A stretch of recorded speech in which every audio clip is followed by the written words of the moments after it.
Hello everyone, hope you're all well, and thanks very much for all the support with my videos, the likes, shares and comments. Today I want to speak about Ireland's mini-Davos that has started yesterday in Killarney, in the Europe Hotel in Killarney. We've had a global economic summit. Wait for it. Michael McGrath gave the keynote address, who himself attended Davos in the WEF summit a number of months ago, along with young global leader himself, Leo Varadkar, who failed in pushing through the referendum for his masters, and soon saw the exit door after that as well here in Ireland.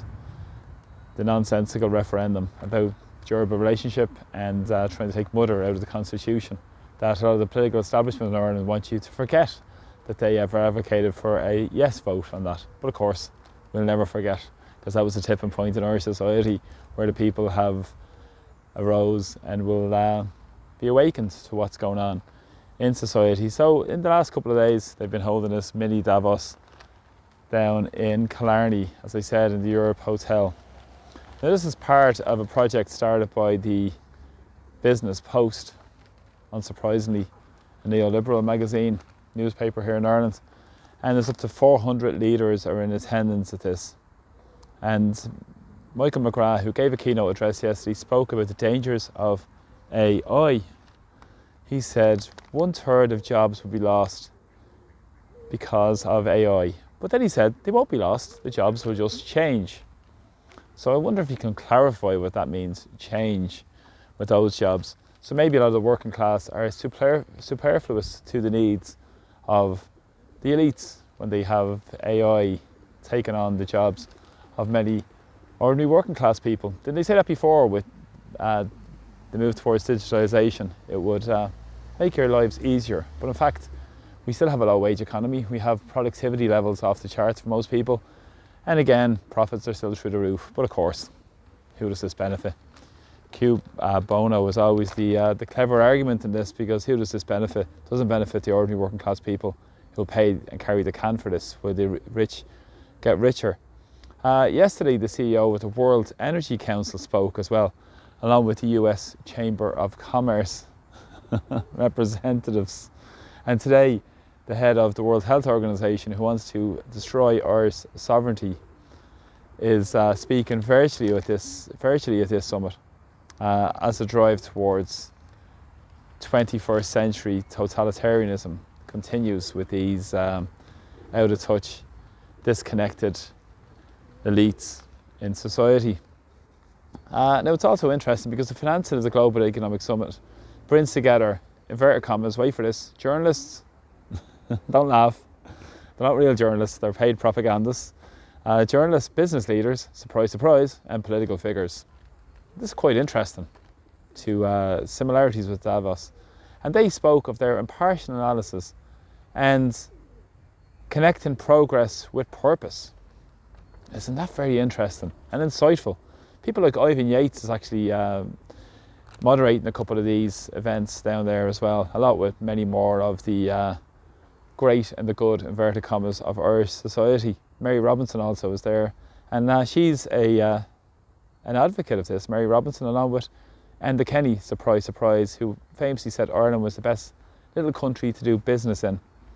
And also himself, who's on the payroll of a vulture fund now at the moment, ex-Irish Taoiseach, who was involved in the huge bank bailout and the devastating austerity that his government, along with the Labour Party, implemented on the people of Ireland. And Martin O'Malley, former US or Irish ambassador to the US, also is involved in this as well.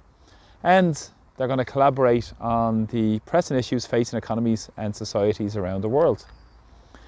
And again, it's going to talk about everything from international conflict, more money for Ukraine, more money for war, more money for the military-industrial complex, more erosion of our neutrality, globalisation, more profits for the rich, more cheap labour through extra migration, AI, I spoke about that, and the inverted commas climate emergency as well. Now they have their offices down on Marion Road in Dublin 4, and it's also very, very insightful, because a lot of these meetings are being spoken about is around driving energy transition And the green transition, Mairead McGuinness, the European Commissioner on Financial Services, also involved in implementing the sanctions which is destroying the Irish economy and forcing more people over the edge with sky-high rocketing fuel bills. She was speaking about the green transition, and again they're speaking about a built environment as well. There's going to be another talk on that, which is the head of BAM Construction is going to be speaking at that as well. BAM, who famously were involved in a huge contract with the Children's Hospital. I think it's about 2.3 or 2.4 billion euro at the moment currently, the huge overspend on the National Children's Hospital up at St James's as well. But of course he's speaking about that, creating long-term value for society. You couldn't make this up. But as I said, there was also a speech or a discussion around the future of cities yesterday held by Claire Cronin, sorry, she's the US ambassador to Ireland. I wonder what sort of the future of cities she's talking about. Maybe it's a 15-minute city, maybe Claire Cronin was talking about. And the head of the FBI, or some person involved in the FBI, was speaking to Daniel McConnell yesterday, who's the editor of the Business Post, a man by the name of Darren Jones. What's this all about? Very, very interesting. So they always attend Davos as well, head of these intelligence agency. And of course last night there was a black tie gala held at 7:30. So they could all pat each other in the back and see how they can cajole the working class into action by pushing their media lackeys to do the job for them, such as the Business Post. And of course they're speaking today about globalisation and the threat to democracy. It's interesting, but these people are the ones who are the threat to democracy, are talking about a threat to democracy and values. Let's see how this propaganda is going to spin and wash. And they're going to have a summer barbecue tonight. So this is what's happening down in Killarney at this meeting and mini-Davos that's taking place. And apparently they're going to try and keep it going for the next couple of years as well. So obviously they're getting their instructions. They're going to work on the so-called misinformation, disinformation nonsense. The global security threat is important. Let's heighten this, and let's erode Irish neutrality, and let's spend more money on the military-industrial complex, and let's force more people into poverty. Like 1 in 5 children are in poverty in Ireland.